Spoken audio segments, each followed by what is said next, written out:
Our ancestors started mathematics and science. I go back to look at it, to look at the stone in the pyramid where your Bible lied and say that some people call Jews or Israelites build only one, I want them to show me, of those 72 pyramids of Egypt.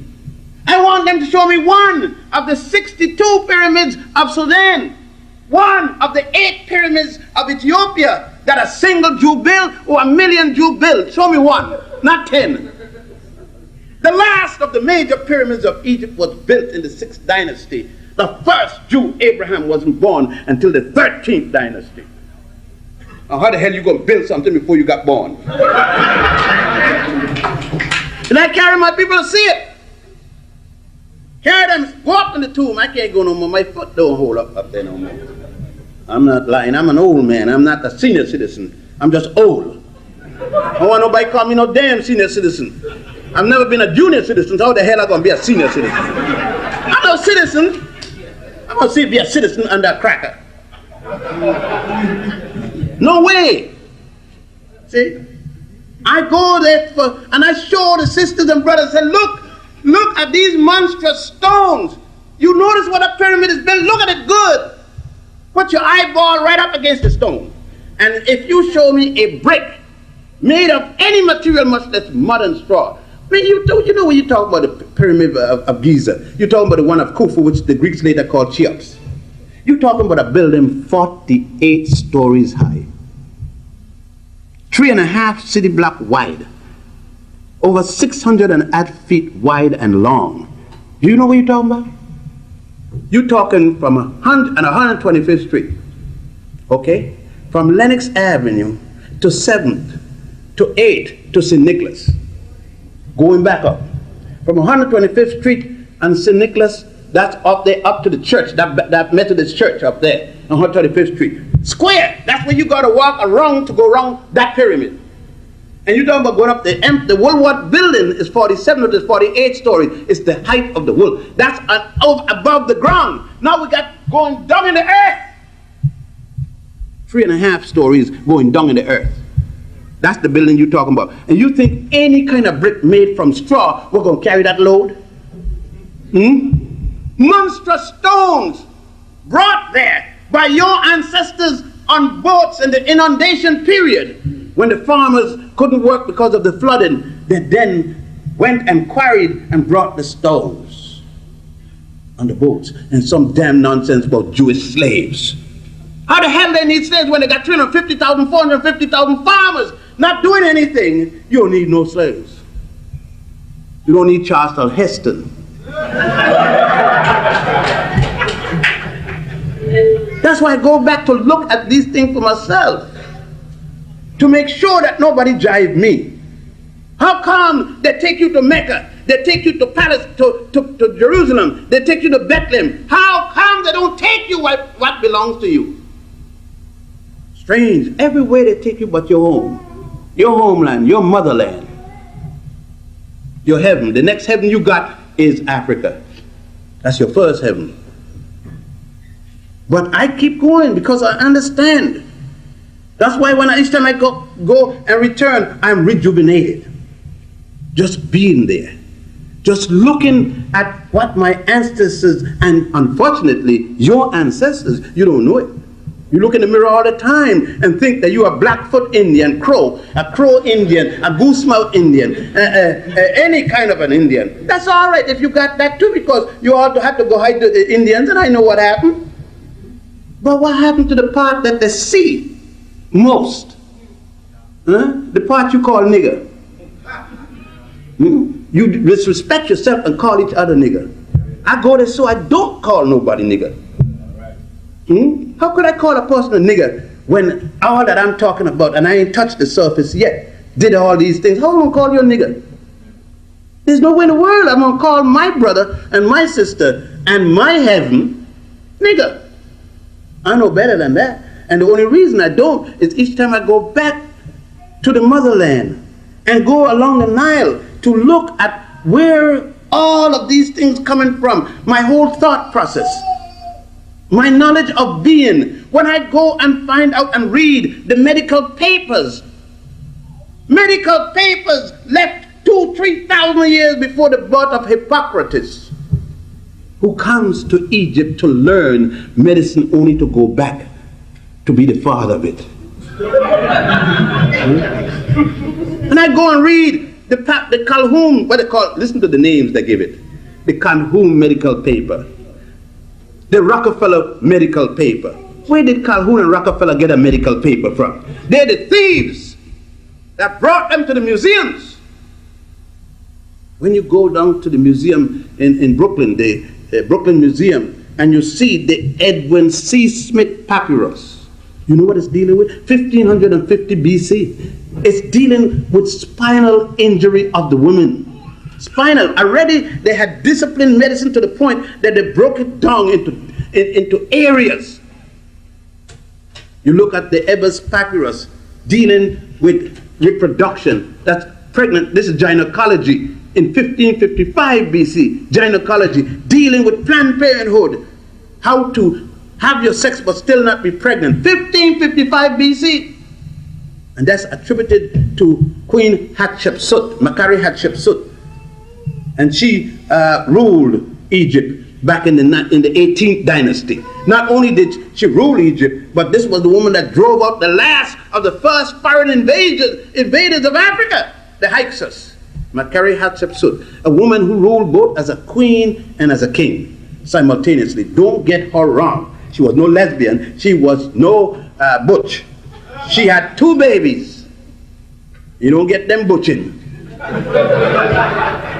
That's clear all the time. But her scientist, she knew that she had to be the head of state, and she didn't want to be constantly being disrupted by getting pregnant, because she didn't want no grand prize by it. But she at the same time knew that she wanted her baby, but she spaced them. That's the difference between Planned Parenthood. You brothers going around hollering, man, that sister killing everything. That sister committing genocide, man. That sister using all that kind of protection. Let's get this straight, brothers. If the sister get the baby, you ain't gonna support it. So why should she keep getting baby and your ass running all over the place, leaving her there? Every time you look around, you look like the virgin somebody. She had a baby all by herself, ain't no daddy. She said, I missed my period. And from the time you said that you gone to China, she don't see you again. You don't see you. When the baby is 30 years old, you come and say, hey, my child. The hell she gonna keep getting children? No, Planned Parenthood is different than what I call birth control. Birth control is when somebody tell you how many children you could have, and you got nothing to do with it. That's birth control.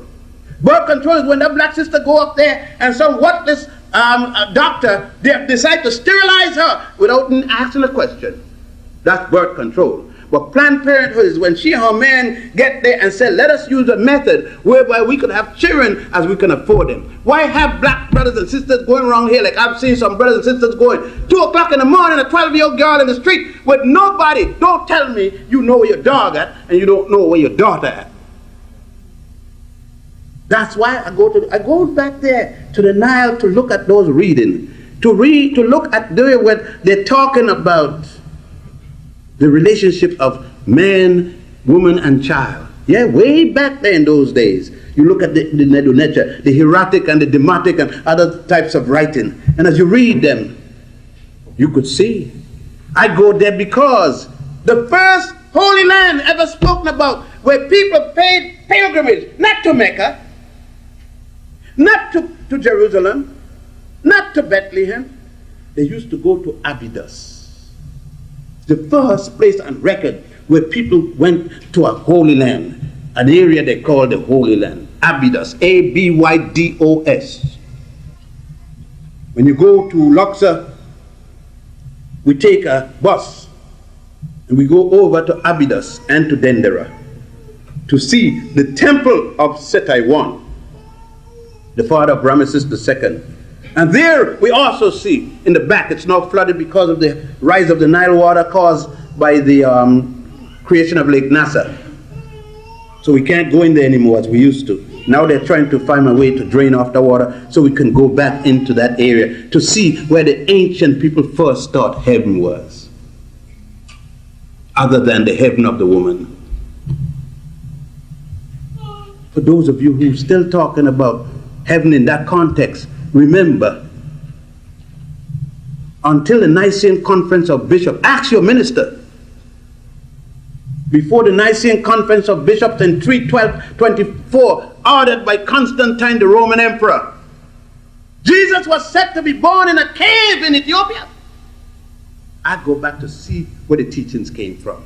It was at the Nicene Conference when the Romans took over that they shifted to a manger in Bethlehem. I think you better check and read your lost books. They're not lost. They are suppressed. If I give you a book with 18 chapters missing, you can say, Ben, this ain't a whole book. What happened to the others? How come you don't ask what happened to the other books in your Bible? Ask your ministers why you been teaching with a half a Bible. Ask him, which they call the canonical works, and those they took out, they call the non-canonical works. Oh, aren't you interested why they took out the book of genealogy? You don't interest because you said a nigger ain't shit. You just said it this morning. Any black person mess with you, you said that's why a nigger ain't shit, man. That's why you don't worry about the book of genealogy, because the book of genealogy is describing a nigger Christ. Hair like lambwood and skin like the soot of the chimney. You don't see no white soot. But you can't get the new book because you don't want it said. Because if you go to church and see a black Christ, you're going to get diarrhea. You're going to faint. Huh? And when you read the book of Mary, where she had James the Lesser, the older brother of Jesus, at 13 and Jesus at 26, you're going to get double diarrhea. You're going to get guava or something to cock you up because you'll be going so fast. Go. The Catholic try to put back the books, call it the Apocrypha, after editing out what they didn't want. But you know nothing about it because you don't go down the Nile. You don't go down the Nile to see where it started. You haven't gone to the temple of Aset, otherwise called Isis, at the island of Philae, Angelica. That's the original name for that island. You haven't seen the story where it all started. You haven't seen Isis.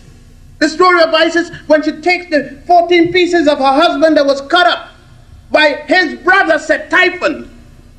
Long before the Cain and Abel story, there was the story of Set-Typhon who murdered his brother Osiris 4,000 years before the Cain and Abel story. And Isis, who became pregnant at the time when her husband was killed and went out to find the 14 pieces but couldn't find one piece because the Nile catfish had already eaten his penis symbolically. And when she built the obelisk, which your steeple is a copy of. Your Washington Memorial is a copy, nothing but George Washington penis you go there and look at. Symbol. Go watch it and see what it's copied from.